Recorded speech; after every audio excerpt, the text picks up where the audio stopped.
todos! Sejam bem-vindos a mais um episódio do nosso podcast Entre Neuroses e Risos, aquele lugar onde a gente extrapola as paredes do consultório e traz para vocês um pouquinho da nossa vivência, da prática, sempre com convidados especialíssimos, muito queridos, que têm uma relação comigo, que compartilha, né, nos mesmos valores, e tanto pessoal como na medicina.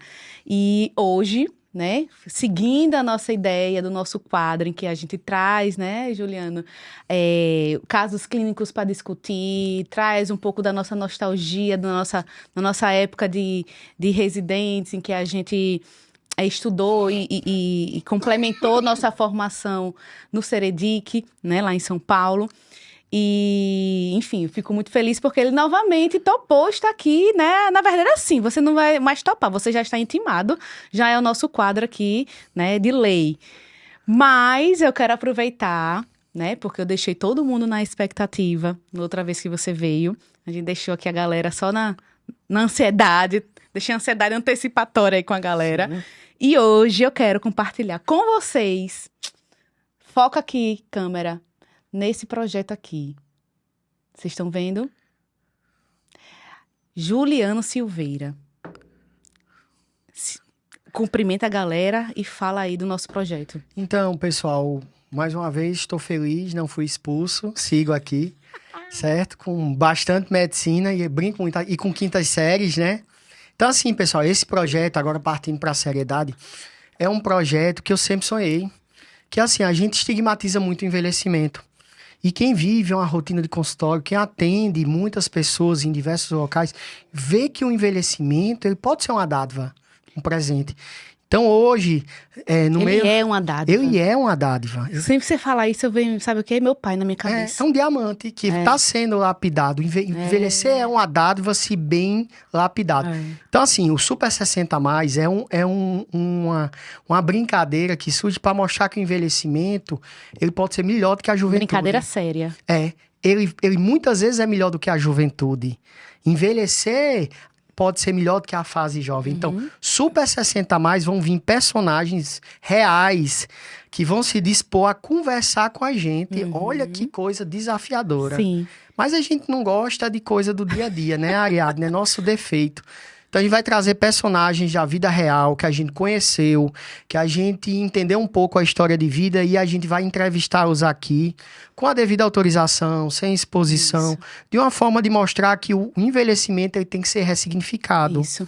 Tá entendendo? Então, Super 60+, são pessoas que resolveram fazer um envelhecimento diferente. Diferente, muito bem. É essa a ideia, eu acho que é importantíssimo, porque às vezes a gente acaba trazendo muito o lado da doença do envelhecimento, sendo que a gente também presencia, conhece, até de consultório também, muitos 60+, que estão aí, né, assim, muito além, né, do seu tempo, contando histórias de resiliência, contando histórias que você não quer nem parar de ouvir, né, muitas vezes, e que é um aprendizado. Então, assim, eu acho que essa sua ideia foi perfeita, eu amei, óbvio que eu topei de cara, e vai ser uma mega responsabilidade, né, entrevistar esse pessoal de peso, mas ao mesmo tempo a gente vai crescer tanto como profissional, como pessoas mesmo, né, pessoas.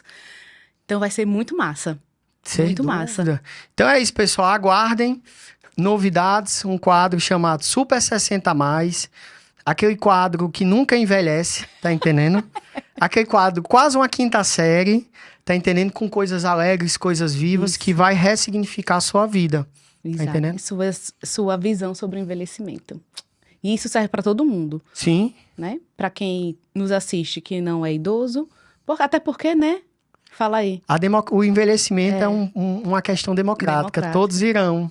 Tá entendendo? A caminhada... E aquela sua frase que eu acho maravilhosa. O idoso é o jovem que deu certo. Que deu certo. É o slogan, né? Do Super 60+. É o jovem que deu certo. É o jovem que deu certo. Vamos entender o que é que eles têm que deram tanto certo pra gente levar pra nossa vida e replicar. O consultório vai ser deles. Eles vão nos ensinar a ter um envelhecimento bem sucedido e isso tem que ser disseminado. Top, vai ser massa. Vai, tamo junto.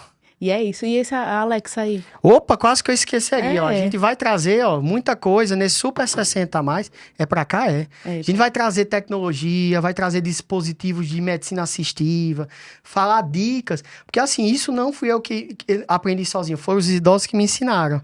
Então eles me dizem, doutor, eu tenho uma Alexa. Eu tive que comprar uma Alexa pra entender o que era. Ah, eu tenho tal coisa. E os idosos vão me ensinando. Eu acho que meu amor da geriatria, tô revelando um segredo, é o aprendizado Isso. com as pessoas. É. Então Não é é a isso. gente que cuida, não. Eles que nos ensinam. Eles viu? que nos ensinam. Vá, massa, viu? Então, minha gente, vocês não podem perder. Vai ser muito legal. Então, passado essa parte, né, de ter gerado toda essa expectativa na galera. É. E hoje a gente vai trazer, né, mais uma parte, um caso também de consultório. Esse caso eu achei legal porque eu quis trazer exatamente como estava lá, né? E sem muitas firulas, nada, mas que vai ser bem interessante para a gente aprofundar o que a gente falou nos outros quadros sobre, né, o diagnóstico dos transtornos cognitivos, o diagnóstico das demências, né? Por que a gente está falando muito disso, né? Porque é a dor da maioria das famílias, né? Sem dúvida. É uma dor imensa e, enfim, acho que é nosso dever servir as pessoas trazendo essa informação, trazendo conhecimento, porque, enfim, nunca é demais, né? Sem dúvida. A gente tá aqui hoje num terceiro encontro, né? Que coisa bacana, Ariado. Você foi minuciosa. Você desenhou a coisa de uma forma que quem acompanhar o primeiro, segundo e terceiro vai desvendar o enigma do manejo. É mesmo. Por quê? Primeiro episódio a gente falou um pouquinho sobre uma condição comum, que é a doença de Alzheimer, né? Uhum. Voltem aí no YouTube para rever esse episódio. Segundo episódio a gente falou um pouquinho sobre uma condição muito comum, que é a demência vascular, né? Isso. Hoje, esse episódio ele vai com carinho, porque ele é um desafio. Para nós, inclusive. Pra nós, eu quando recebi a pedrada que você me mandou pelo WhatsApp, eu tremi. Eita, que mentira. Tá entendendo? Foi. Porque eu me vi um Juliano recém-saído da universidade. Eu disse, meu irmão, esse caso pra mim era do passado e foi difícil. E hoje pode ser difícil se ele não for bem assessorado. É verdade. Você tem razão. Então, Ariadne... Ele remete muito a nossos primeiros contatos, né, com a neuropsiquiatria. E aí, naquele momento, aquilo parecia um negócio assim, né, fora do comum pra gente. E hoje a gente pode trazer ele de uma forma mais esmiuçada, de uma forma Entendi. simples, explicando nosso conhecimento. Mas Tu você vai dar assiste série? Tu assiste série? Não, né, amigo? Como é que eu vou assistir série com 2 meninos pequenos? 24 horas? horas por dia, só se Não, tivesse amigo. 25. Mas quem assiste Dark, aquela série... Ah, eu já assisti, porque eu não tinha... Nos primeiros episódios Ah. eu não tinha filho ainda. É porque eu sou um retardatário Sim. nessa série. Vai Mas abrir, o primeiro episódio de Dark é massa demais. vai abrir a bola do tempo e a gente vai voltar pro Seredic, tá entendendo? Eita, dona. Todo episódio, toda vez que a gente vem gravar aqui, a gente volta A gente volta lá. no tempo, parece Dark, né? As conexões temporais. Dá uma saudade de um bom tempo, mas vamos embora. Let's go. Joga aí, produção, nosso caso de hoje. Eu adoro, porque até produção eu tenho. Você é rica e bem novinha. Isso. Então vamos lá, lembrando, gente, de novo que os casos são, né? Os nomes são fictícios, os casos são reais. É o famoso a história é baseada em fatos reais, né? Mas o nome é fictício, tá bom? Para não expor ninguém. E vamos lá para nossa senhora de 72 anos, Dona Maria, funcionária pública aposentada, ensino superior completo. Primeiro contato dela foi em agosto de 2023. Né? A paciente vem apresentando um quadro de agitação comportamental que piorou há 3 meses. Digamos assim, né? Um resumo do resumo. E o início do quadro, o que é que ela apresentava? Um prejuízo de memória, um discurso repetitivo, né? Além de um quadro de desinibição, que foi piorando gradativamente, até ter uma importante perda de funcionalidade, ou seja, as atividades do dia a dia ela começou a ter, né? Apresentar dificuldades em fazer. Então, atividades, como ela já era aposentada, eram mais atividades ali domésticas, né? De administrar a casa, pagamentos, enfim. Até para as pessoas entenderem que a gente usa isso muito, né? Perda de funcionalidade, a gente esquece de explicar. Sim. Né? Evoluindo com um quadro de agitação comportamental, que piorou nesses últimos 3 meses e que foi o motivo pelo qual a família, né, se aperreou, como diz, e trouxe ela para o consultório. Então, além disso, né, dessa agitação, ela tinha também um episódio de perambulação, que é aquela coisa de ficar caminhando a esmo, né, muitas vezes sem um propósito para tal, né? Um pensamento delirante de contaminação, então ela tinha pensamentos que não eram reais, de que tudo estava contaminado, que tinha muita sujeira, que ela não pegava, que ela não sentava, e uma insônia. Eu lembro, né, que ela não sentava na poltrona no consultório, nas cadeiras, ela não sentava, ela era extremamente inquieta, eu tive que deixar a porta do consultório aberta, porque ela ficava caminhando no corredor, na sala. Então foi uma consulta, inclusive, assim, bem difícil, Sim, né? não é tá algo, errado em falar difícil. não é algo assim que a gente costumeiramente recebe, né? E é isso. Então, nessa primeira consulta, qual era o foco? Eu tenho que organizar essa mulher, né? Eu sei que todo mundo estava assim preocupado. O que é que ela tem, doutora? O que é que ela tem? Né? A família vem com essa angústia, né? O que é que ela tem? Porque ela sempre foi uma pessoa, né, extremamente funcional, trabalhadora, fazia isso, e ela tinha um histórico, assim, realmente impecável. Uma senhora de um histórico impecável. E aí, no primeiro momento, a gente opta em quê? Como tem muito sintoma, né, Júlis? Então, você também pensaria nisso, né? Sim. Vamos primeiro organizar ela, deixar ela menos sintomática, mas, paralelo a isso, a gente vai investigar. Porque se é uma mulher previamente rígida, né, impecavelmente dentro... E aí, começa a ter essa alteração de comportamento, a gente vai investigar. Mas aí, como vocês veem, e às vezes até é importante a gente falar, né? Que horas é a hora de medicar, né? Pois Pronto. Aqui é um caso clássico que a gente tem que pensar, que tem que medicar, né? Eu vou até contra aqui os dogmas da geriatria, mas veja. Entendi. Vamos lá. Não tem que medicar aqui? Sim, sem dúvida. Esqueça-se os cânones, tá entendendo? E dogmas. A gente tem um prejuízo social, certo? A gente tem inadequações, a gente tem uma desinibição, a gente tem uma questão expositiva. Isso tem uma siglazinha de 4 letras que a gente vai falar já, que vem do inglês, né? Isso. Então, assim, não há erro. E muitas vezes a gente medica na primeira consulta, certo? A gente tem uma confluência nesse sintoma comportamental do neuro, do geriatra e do psiquiatra. Tá entendendo? Ei, eu vou usar aqui uma coisa curiosa. Um dia desse chegou uma cuidadora pra mim com um relato igual a esse. Sim. Exatamente igual. Aí, que coisa curiosa como a sociedade vive de rótulos. Diz, doutor, ela parece que tá desenvolvendo TDAH. Eu disse, não, minha querida, tem condições que são da infância e que melhoram. Habitualmente o TDAH ele melhora com a idade adulta. Já esse caso, ele vai piorar se ele não for o quê? Isso. E você olha que ali, ó, parece um TDAH, uma coisa do tipo. Uma hiperatividade, né? Uma coisa... Então, nem tudo que a gente rotula é. Então, olanzapina foi uma boa pedida. Eu faria, sem sombra de dúvida, a mesma coisa, porque a gente tem um ganho geriátrico em quê? Sono. Perfeito. A gente ganha no apetite. Isso. Sim, que era outra coisa que eu nem coloquei. Ela tava com uma hiporaxia bem importante. Mas o âmago do seu ser já direcionou a isso. Apetite, sono, e assim, a gente vê que os psicofármacos têm efeitos colaterais. Olanzapina cai bem na geriatria, certo? Na saúde mental do idoso, porque ela não causa tantos sintomas extrapiramidais que a robotização, digamos, do paciente. Então, Ariadne, com dose baixa a gente consegue controlar muitos sintomas. Esse caso verídico seu é rico e eu sigo a relatora, viu? Não faria nada diferente. Não, então, por isso que é legal a gente compartilhar, porque às vezes, aí a gente sempre tá tendo um cuidado, né? A gente que também usa a arte da desprescrição, a gente tá sempre cuidando para será que eu tô sendo exagerado, se eu não tô, né? Mas desse caso é o caso clássico que a gente precisa medicar porque realmente os sintomas estão colocando em risco, né, a paciente, tanto do ponto de vista moral como do ponto de vista físico, né? E a família também estava extremamente angustiada. Também é outro ponto que a gente precisa levar em consideração, que é, né, o cuidado dos cuidadores, Sem né? dúvida, cuidando de quem cuida é um pilar do cuidado.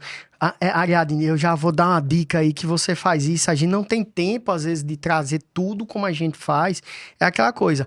A mágica acontece, não é tão simples. Tem um bastidor dela. Sim. Na identificação, quando a gente bota Dona Maria, 72 anos, funcionária pública aposentada, ensino superior, vírgula, Estado civil, veio com quem? Então, assim, isso é uma coisa, pessoal, que... Por isso que uma consulta com um psiquiatra dura 1h30, 2 horas, às vezes, dependendo da complexidade. E muitas vezes você sai frustrado, porque às vezes não sai um diagnóstico. Sim. Você não sai um rótulozinho, Sim. um CID. Ah, não, seu CID é esse. A busca e as nossas neuroses de buscar um CID para, às vezes, um padrão de funcionamento diferente. Exatamente. Mas nesse caso, não dá pra gente... A gente pode dar um CID genérico. Poderia dar um CID genérico, né? Qual uma alteração CID? comportamental. Um transtorno aí, A sei lá, esclarecer, delirante, algo do isso, alguma tipo, coisa assim. psicótico tardio, É, né? o F29. Não dá pra mim não. Eu só decoro 4 ou 5. O que é que aconteceu em outubro? E aí depois ela volta, né? Então a primeira ideia foi medicar e aprofundar a investigação.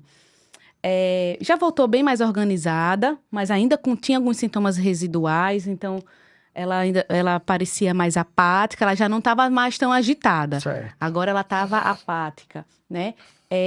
Persistia com essa perda de funcionalidade, então cada vez mais dependente, então já dentro da casa dela já tinha 2 cuidadores, né? Já tinha família lá, e o prejuízo de memória recente bem mais, a gente conseguiu perceber bem mais, né? E a família trouxe também. Acho que no que ela acalma os sintomas comportamentais, a gente começa a enxergar mais coisas, né?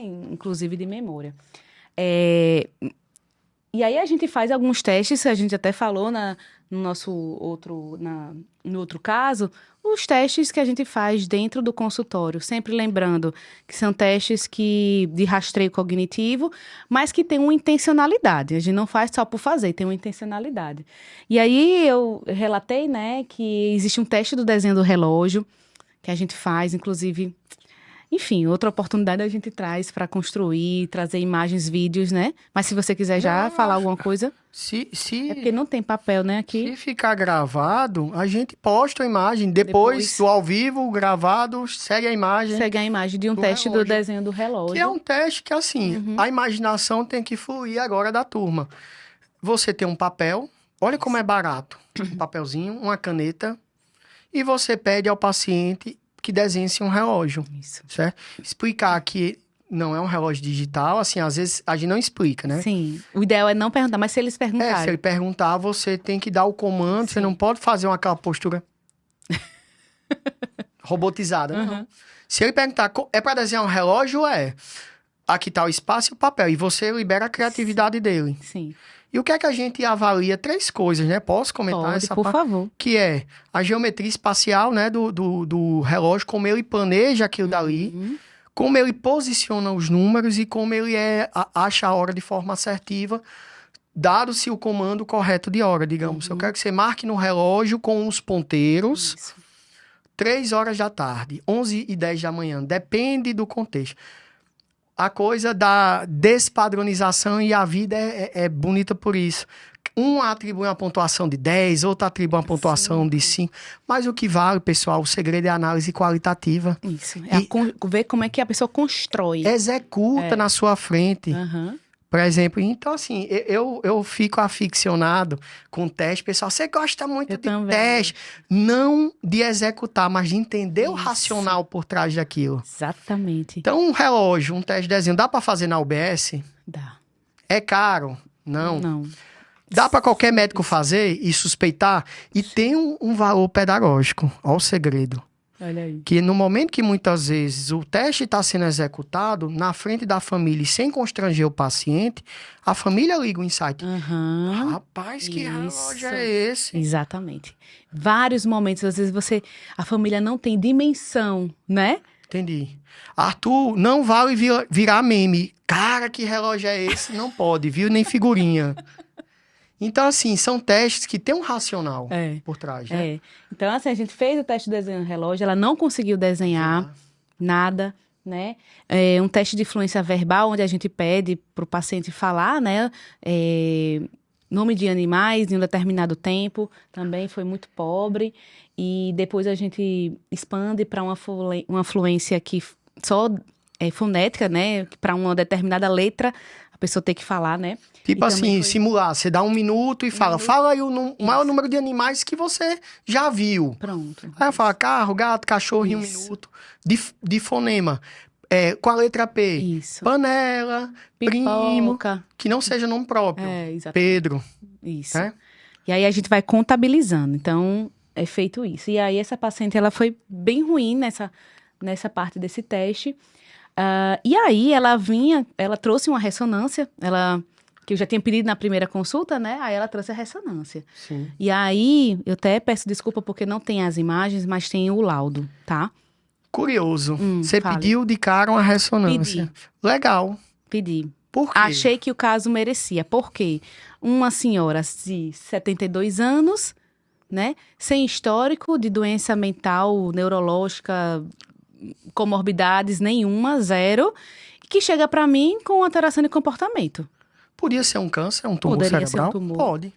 A casinha lá dentro está desarrumada, a neuroestrutura. Isso. Acho que o embasamento da neurociência é estudar isso, é estudar arquitetura, tá entendendo? Estudar eletricidade, estudar como um cérebro não é um ente estático. Né? E as pessoas podem estar se perguntando, e vocês pedem ressonância sempre? Por que vocês sempre pedem? Mas é porque muitas vezes faz parte desse diagnóstico diferencial. Sim. Né? A gente vai pedir ressonância para fechar diagnóstico, muitas vezes não é para fechar diagnóstico, é para excluir outras causas. Sendo que vem mais alguma coisa, né? Às vezes vem e às vezes não vem. A gente não consegue, com essa imagem que a gente tem hoje aí, dizer, será que esse paciente tem um tumor cerebral que está alterando seu comportamento? Pois é. Porque foi uma coisa súbita. 3 meses. Isso cai naquele capítulo mágico de todos nós, que é demências rapidamente progressivas. Exatamente. De evolução de menos de 1 ano. Exatamente. Então a gente tem um quadro estranho. Estranho. Stranger Things. Tá entendendo? Pois é.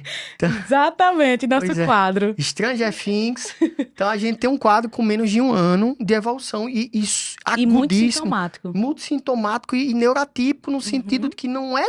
Alzheimer não faz isso. Um AVC pode fazer isso? Pode. Precisa da imagem para ver se não teve um AVC. Exatamente. Foi isso que a gente fez. Pedir, né? Perfeito. E aí veio essa ressonância. Sim. E aí ela veio...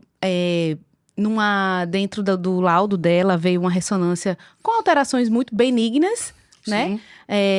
Próprias para uma pessoa com 76 anos, aqueles níveis, né, de microangiopatia muito leve, né? Uma atrofia normal, que faz parte do envelhecimento, também atrofiar o cérebro, mas era uma atrofia descrita como algo normal, né? Dentro de um padrão, sem assimetrias, né? Que é outra coisa que a gente chama a nossa atenção. Quando a gente vai olhar. Vamos usar a alegoria que era uma casa estruturalmente saudável.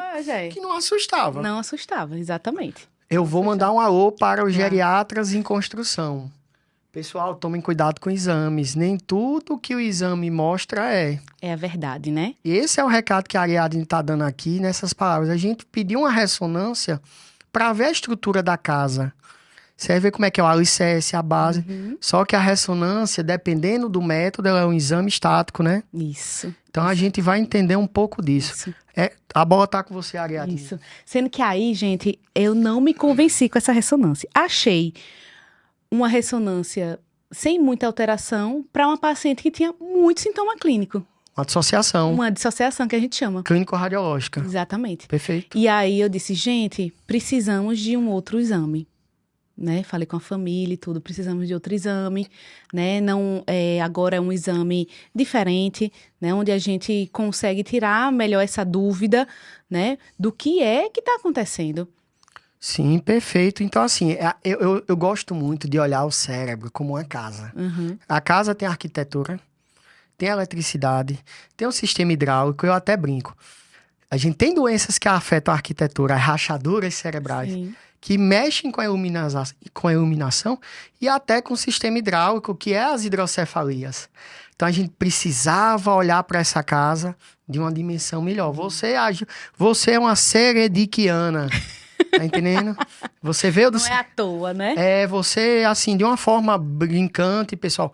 Mas a gente aprende muito com os outros, certo? O aprendizado, ele não vem da gente, ele vem do que a gente absorve dos outros, do reflexo. Então, sempre que falar de Seredic, eu vou ter saudade. A gente começou a permear o Seredic há 10 anos atrás, foi em 2014. E até hoje eu tenho saudade. Quando eu vou a São Paulo, eu dou um jeitinho de pegar um Uber que passa na frente para dar um ataque cardíaco. E sabia que eu morava em frente ao Seredic? Eu morava, quando estava lá em São Paulo, eu morava em frente ao Seredic. Tô descobrindo agora. Só atravessava a rua. Ou seja, eu fui para São Paulo para morar no Seredic. Se eu soubesse, eu ia comer na tua casa. Mas eu não ia, a gente ia comer no restaurante. É verdade. Nem tinha almoço na minha casa, enfim. Vamos lá. Mas é isso. Estudantes. Então, pedimos o quê? Uma avaliação, um outro exame de imagem que a gente chama de PET, né? FDG, que é um FDG PET, né? E aí a gente... que é um exame que avalia a funcionalidade do cérebro. Ele vai além, né? Quer explicar a diferença de ressonância para um PET? Eu queria mostrar a imagem Então, e fazer uma comparação. Fechou. Joga aí, produção. A imagem. Pula essa.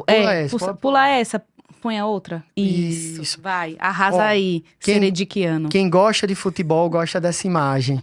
Porque é como se fosse um mapa de calor do jogador de futebol. Eita, é mesmo. Não parece? É legal. Isso aí foi legal. O mapa de calor. Então, assim, onde é que meu jogador tá correndo mais atrás da bola? Esse é o mapeamento, é o PET-CT. É um exame que ele é de alta complexidade.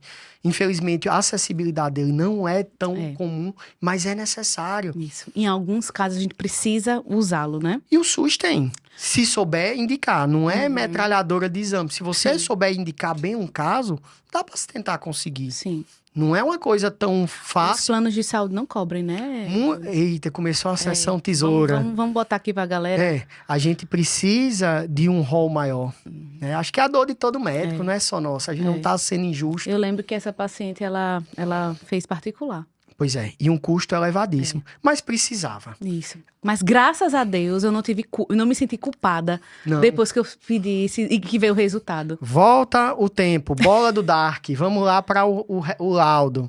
Vamos lá, volta aí, Arthur, por favor. Arthur? Não, volta. Opa, voltando. Isso, valeu. Explica aí, Ariadne, porque a gente tá vendo duas casas em uma só. Exatamente. Então, vamos lá. A gente tá vendo uma ressonância aqui, né, do lado esquerdo, do lado direito deles, né, que estão assistindo. Eu me confundo também, eu dou seta errada, dá seta aí, ó. Do lado direito de vocês que estão vendo aí. Então, a gente vê uma ressonância 0 bala. 0 bala, não tem nada. Beleza, linda e maravilhosa. E do outro lado a gente vê aí o laudo, né, do PET, né, que ele usa esse marcador, né, esse traçador que é o FDG.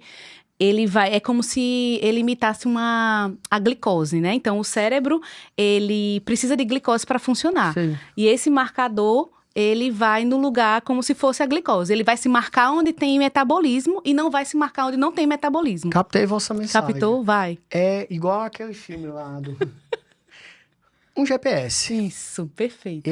O marcador é igual um GPS. Ele vai atrás. Vai lá onde tem a confusão. Então, assim, o mapa de calor do jogador de futebol se converte em quê? Em vez de ser temperatura, em glicose. Isso. Certo? Menção rosa a Alderley Torres, meu professor de química. Tá entendendo? Que memória é essa? Mas é porque a gente se encontra quase semana no Valfredo. Ele é médico plantonista hoje em dia. Sim. Um abraço, Alderley Torres. O meu carinho pra você. Então, assim, naquela imagem, pode voltar aí, Arthur, passar mais uma pra gente ver o cérebro. E ver como é que fica o metabolismo. Com exposição. A gente há uma exposição aí, em vez de ser uma exposição térmica, como um mapa de calor, que também existe o rastreio térmico da atividade metabólica. A gente tem uma atividade glicosídea, de mapa de glicose. Então, o que é que você vê nesse jogo de futebol aí? Onde tá mais brilhante... Tem um metabolismo mais intenso, tem atividade cerebral. Tem jogadores de futebol. Tem jogador bombando. Correndo, chutando, fazendo gol. Isso. Onde tá escuro... Onde tá mais claro... Né? Não tem tanto. Aquele jogador que não tá correndo atrás da bola. Tá correndo, levou uma lesão. Eu tô entrando nas coisas dele, assim, maravilhoso. Neuroses e risos. Entrando nas neuroses, Juliano. Se não entrar, não sai nada. Então, tem lá jogador que lesionado, sofreu falta, não tá legal, né? Entendi. Então, e você vê, e além disso, a gente vai olhar, ó, poxa, era pra estar simétrico, né? Sim. Se o campo de futebol tivesse ok, tava todo mundo funcionando, Sim. jogando, tava tudo colorido, né? Você vê que tem essas partes que tem falhas, né? Entendi. Que tem falhas, e aí a gente vai agora olhar, poxa, que região é essa que tem falha, né? Entendi. E aí a gente vai olhar para E o entender o local. Isso. neurocomportamento. Então, assim, a gente tem que acabar. Meu apelo, sessão apelo agora, porque a hipoglicemia já está começando. Tá cheio de bala aqui, mas a gente sabe que nem tudo que reluz é ouro. Vamos lá. O que é que acontece? A gente tem que entender que o cérebro ele tem que ter um padrão de funcionamento harmônico. Sim. Então a gente não pode ativar áreas específicas. É aquela história da casa. A gente tem poste de luz, a gente tem que jogar, às vezes, a luz para toda a casa. Uhum. A gente tem que entender esse raciocínio.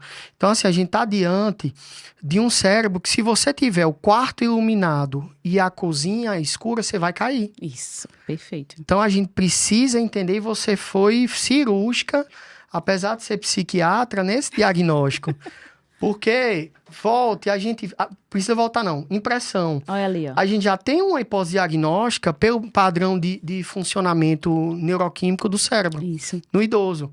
E a pessoa não nasce com isso, Uhum. ela adquire. Ela adquire. Então, é uma neurotipia adquirida, Uhum. degenerativa, a gente Isso. degenera.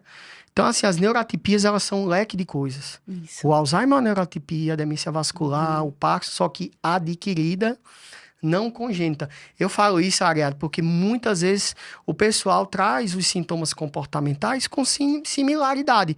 Parece que ele está depressivo, Sim. parece que ele tem TDAH, Parece que é uma esquizofrenia. parece que é bipolar, parece que é TEA. Uhum. Pessoas têm doenças que nascem, doenças não, padrões atípicos que nascem e desenvolvem doenças. Uhum. Isso é um adoecimento. Uhum.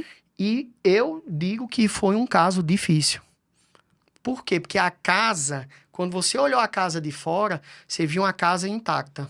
Não é isso? Isso, exatamente. Quando você entrou dentro da casa, você viu, poxa, aí Isso. tem alguma... Na verdade, você nem entrou. Você disse, preciso entrar dentro da casa, preciso... Abra as porteiras aí pra eu entrar. Chama o eletricista porque tá dando algum curto-circuito. Exato. E tinham cômodos que não tinham luz, Que não tinha luz. que não tinham jogador de futebol escorrendo.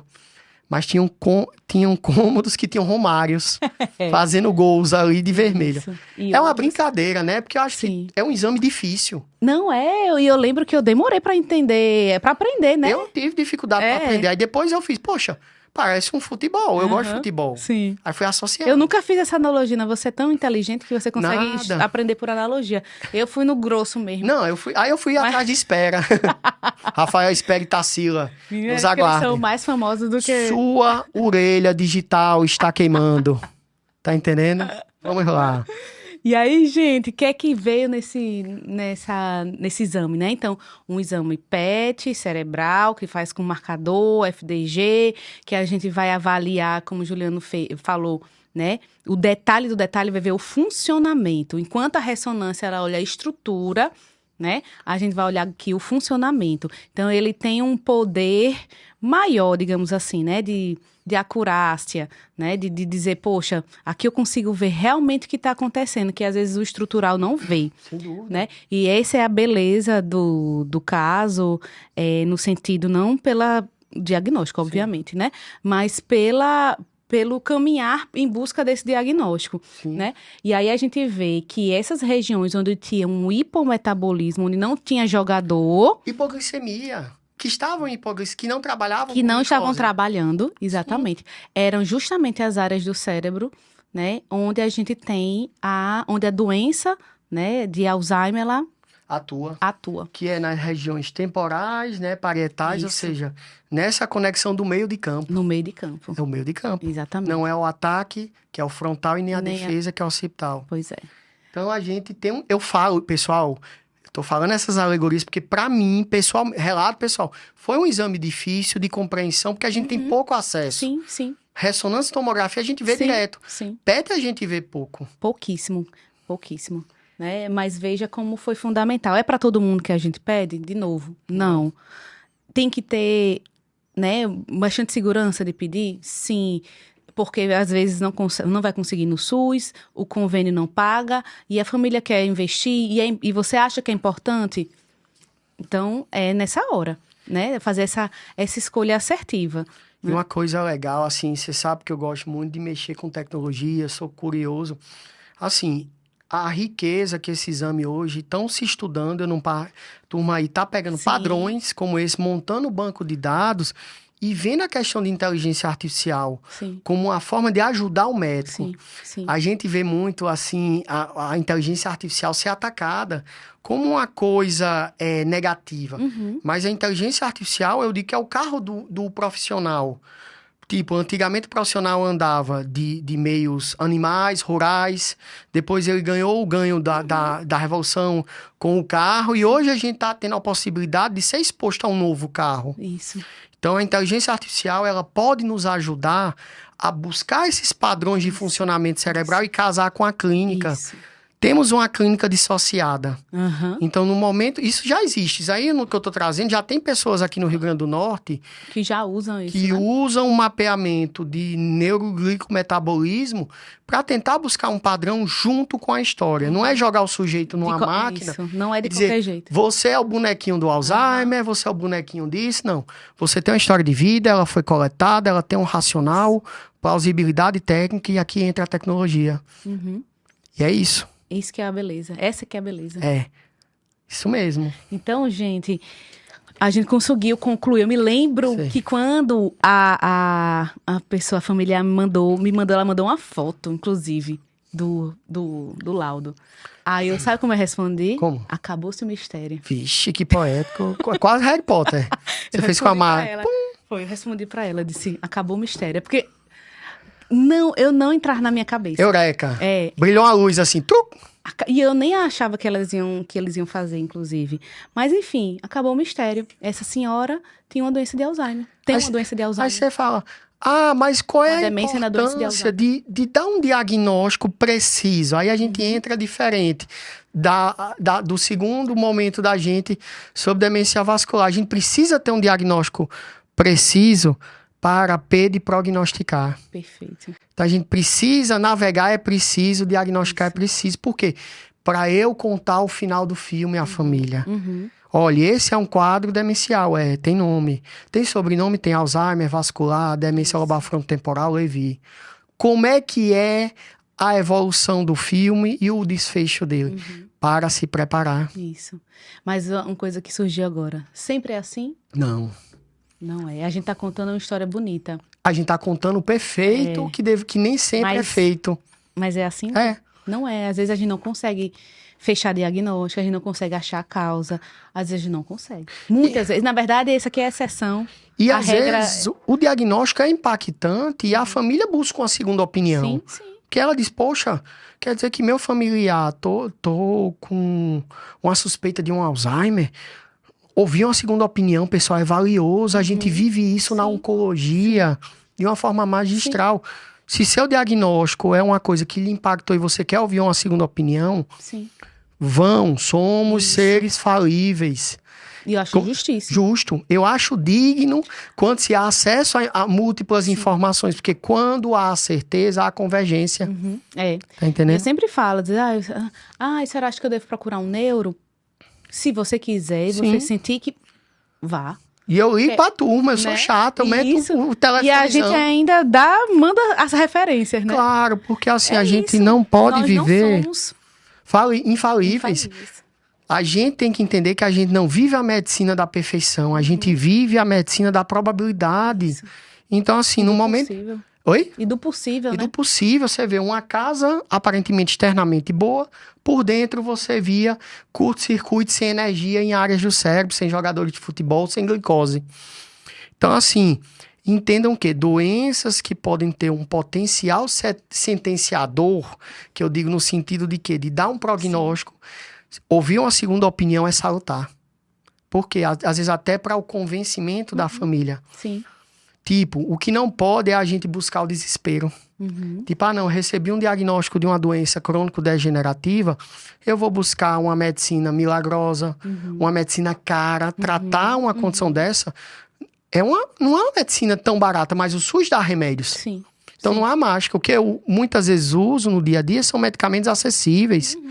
Eu acho, Ariadne, fugindo do tema demência, que você prescreve a razão. Você não passa um remédio de não sei quantos mil. Não. Ninguém faz isso com bom senso. O milagre da melhora não pertence a uma única medida. É É o conjunto. E ninguém provê, médico nenhum provê milagre. Certo? A gente faz o que a técnica nos ensinou. Então, assim, é um caso que eu julgo difícil. Eu teria uma grande dificuldade nesse caso, pelos sintomas comportamentais, pela a estratégia que você teve, que foi muito boa, tá entendendo?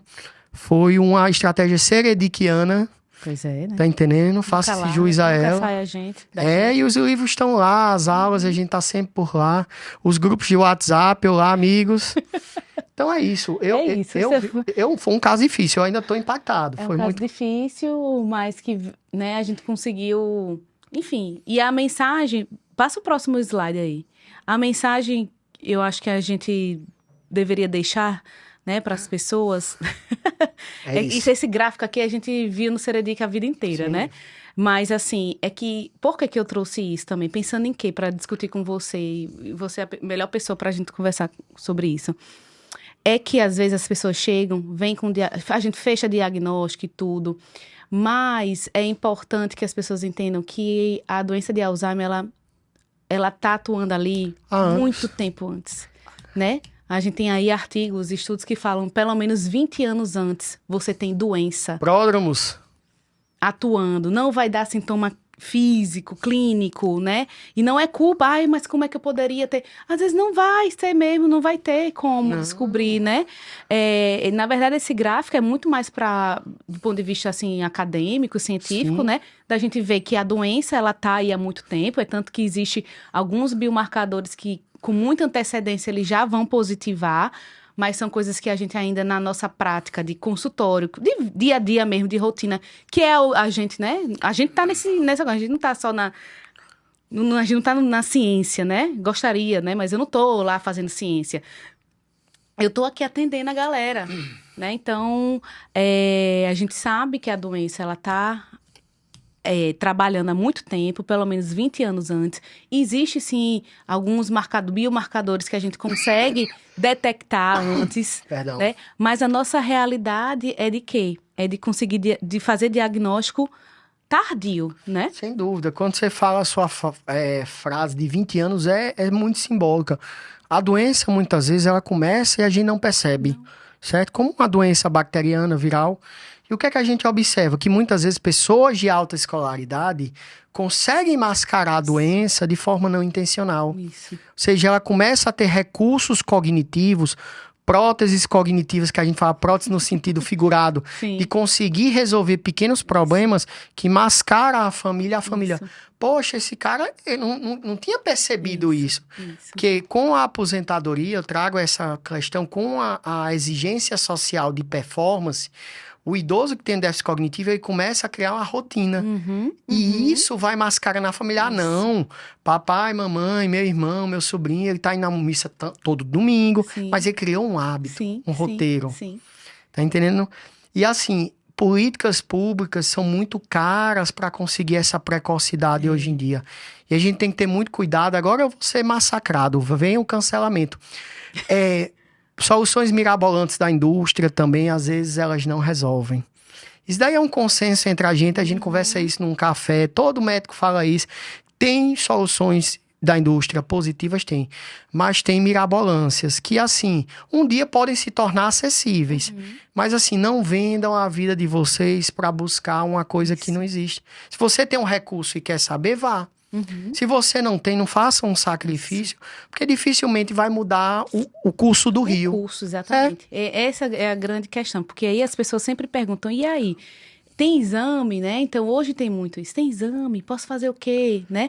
E o que a gente tem de recurso mais acessível ainda é a ressonância, vira e mexe um PET desse, né? Mas ele atrasa muito o diagnóstico. Infelizmente, é isso, né? Você vê que a linhazinha ali verde clara é a linha da ressonância e do PET. Então, você vê que A gente demora muito tempo a documentar a doença. a documentar a doença, porque a gente tem esse recurso, só tem esse recurso, né? Mas também não quer dizer que a gente tenha que usar o que estão se falando aí sem uma prudência, uma ética, né? Sim. Não, e assim, a gente tem que também respeitar o que está sendo escrito na história, né? Uhum. O Seredi, que é a equipe de neurocognição, professor Nitrine, companheiro imitado, a turma da geriatria, da neuro, eles da psiquiatria, estão buscando a vanguarda nisso. Isso. Então, a gente vê nos congressos, a gente vai para estudar, muitas vezes a gente vai para enxergar um farol do que vai vir. Uhum. Um congresso é isso, é uma exposição de hipóteses. Isso. Então, eu vejo que... Talvez a gente consiga trazer isso, Sim. né? Com tempo, anos, a gente já tem, ó, isso daqui, ó. Se antes nem tinha, né? Smartphones. Da gente poder trazer isso para mais próximo aí mesmo e conseguir fazer esse diagnóstico precoce. Sim. É isso que a gente quer. Mas Mas requer tempo. ainda hoje, né, não é muito acessível, realmente. Não é não. Né? Mas Mas vale a informação, né? Acho que vale. Quando a gente for quando a gente tiver aqui com 60 anos, que acho que a gente não se aposenta entre 65. Aí a gente tá falando, A gente tá trazendo falando. esse gráfico e A gente dizer que disse, a olha, gente tá fazendo tudo isso aqui. No terceiro episódio a gente tava ali, hoje a gente tá aqui. Criatividade é gratuita, vamos embora. Né? Mas é isso, espero que o recado tenha sido dado, né? Dúvidas, né? Que o pessoal comente, deixe os comentários aí. Deixe. E foi esse recado de hoje. Isso aí, se inscrevam no canal de Ariadne. Se inscrevam no nosso canal. Sigam nosso quadro que vai ao ar em breve. Super 60 mais. 60 mais. A gente vai aí tocando barco com coisas legais. A vida tem que ser alegre. Isso. Então a gente tá fazendo o que a gente gosta. A gente conseguiu fazer o que a gente gosta, que é o que a gente resgatou de São Paulo. A gente tá vivendo aquele momento mágico aqui nesse podcast. Com o nosso tempero. Nordestino, respeito meu acento. Com o nosso tempero, com a nossa prática, com o que a gente vem vivenciando. E com o amadurecimento. É isso. Valeu, Julis, mais uma vez. Minha querida Ariadne, um abraço. A gente se encontra. Isso aí. Beijo, gente, até o próximo.